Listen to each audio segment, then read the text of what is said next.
Ary ny hafa firenena izay nanaiky ho an'i Jehova mba hanompo azy sy ho tiany anaran'i Jehova mba ho mpanompony dia izay rehetra mitandrina ny sabata ka tsy manao azy ho tsy masina sady mitana ny fanekeko dia ho entiko any an-tendrombohitry masina. Isaia 4:9, andiny 9 sy 7 tapany voalohany. Sabata hatrany no resakitsika mahakasika ny sabata. Ny sabata moa zany dia atao hoe sabata fiadanana, shalom, fiadanana izy io, sabata fitsahana fahafinaretana ho antsika rehetra, ho an'ny olombelona rehetra izay nomen'Andriamanitra. Zany koa ny programan'Andriamanitra ho an'ny olombelona rehetra ny sabata. Ary io ny ambaran'ny tenin'Andriamanitra amin'ny Isaia 4:5 manao hoe: ary ny hafa firenena rehetra izay manaiky an'i Jehova mba hanompo azy sy ho tiany anaran'i Jehova mba ho mpanompony, dia izay rehetra mitandrina ny sabata ka tsy manao azy tsy masina sady mitana ny fanekena, dia hoentiko any an-tendrombohitra masina izy io. Tian'Andriamanitra ho an'ny olombelona rehetra ny sabata. Misy manko miteny manao hoe ny sabata ny 7 dia sabata ny jiosy. Zay tokoa tany am-Pendoany satria vahoaka manokana nanoloana ny firenena rehetra tamin'izany fotoana izany. Famantarana manokana ny firenena masina ho olona natokana nalain'Andriamanitra ho an'ny tenany, ireo taranak'i Abrahama ireo. Fa rehefa taty amin'ny andron'i Jesosy Kristy, testamenta vaovao, dia naparitaka manerana an'izao tontolo izao ny filazantsara, ary tsy misy jiosy na jentilisa intsony fa iray ihany rehefa ao amin'i Jesosy Kristy. Ary zay tanjony izay no tian'Andriamanitra atao, mba ho iray ihany isika rehetra, mba hitandrina ny sabata isika rehetra. Ny hafa firenena izay manaiky an'i Jehova hanompo azy ho tiany anarany masina, iza moa zany hafa firenena zany? Firenena malagasy zany, firenena frantsay, firenena amerikana, firenena sinoa, firenena koreana, firenena sovietika, firenena rehetra manerana an'izao tontolo izao rehefa manaiky an'i Jehova ho andriamaniny, dia tokony hitandrina ny sabata. Ahoana ny ambaran'ny tenin'Andriamanitra?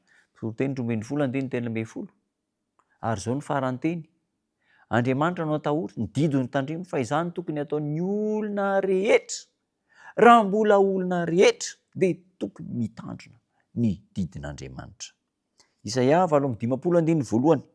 Zao no afatra antso atao amintsika: izao ny fiantsonao fa aza atao malemy, asan-drato ny feonao tahaka ny anjomara, ka ambarao amin'ny oloko ny fahatsony ary amin'ny taranaka Jakoba ny fahotana.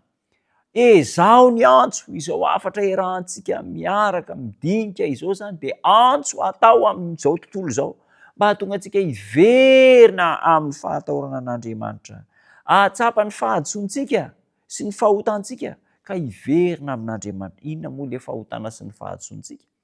Voalohany indrindra dia izao: tsy manaiky an'Andriamanitra ho mpamonjy antsika, mpanorona an'izao tontolo izao. Ary rehefa tsy manaiky an'Andriamanitra dia tsy hitandrina ny didiny ao anatin'izany ny sabata. Ambarao amin'ny oloko ny fahatsony, ambarao amin'ny zanak'Israely ny fahotana, dia isika hiverina amin'Andriamanitra, hitandrina ny sabata. Fa zava-dehibe zany. Na iliky ny fivavahana kristianina ny sabata masin'Andriamanitra, ka andro fiasana no notendreny mba hiankofana ho solon'ny sabatan'Andriamanitra, nanomboka nitsakitsahana ny sabatan'Andriamanitra. Izao no lazain'i Jehova: na dia indray mandeha monja aza, tamin'izany no nampirisihany ny tsy fahatokiana sy ny fanekenan-kolaka ny olona mba hiodina sy hiala amin'Andriamanitra amin'ny alalan'ny fanovana ny sabatan'Andriamanitra. Tsy mahatoky an'Andriamanitra izany. Andriamanitra sa Satana? Ny sabatan'Andriamanitra sa ny sabata fitsarana sandoka izay najoron'ny Satana? Petraka amintsika ny fanontaniana. Misy an'izany toe-javatra izany. Andeha handray fanapahan-kevitra isika, ka izy io zany dia tsy sabatan'ny antokom-pivavahana iray, na tsy sabatan'ny jiosy, fa sabatan'i Jehova, izay iantsona antsika rehetra mba hitandrina sy hankoka amin'Andriamanitra amin'ny andro sabata. Mafimafy kely ny tenin'Andriamanitra, kanefa fitiavana ny dikan'izany, hahatonga antsika hiverina hitandrina ny didin'Andriamanitra. Andeha araka hivavaka isika. Ry Tompo tsara, misaotra anao noho ny famondram-po sy ny fitiavanao. misaotra anao no ny antso mafy izay ataonao aminay mba hiverina amin'ny fitandremana ny sabatanao. Ny fona mamelany heloka no ireo tsirambina sy tandrevaka natao tamin'ny lasa ara-kehitriny andray fanapa-kevitra izay ahatoky ianao ka hitandrina ny sabatanao. Tanterao amin'ny fiainanay izany fanapa-kevitra izany amin'ny anaran'i Jesosy. Amen.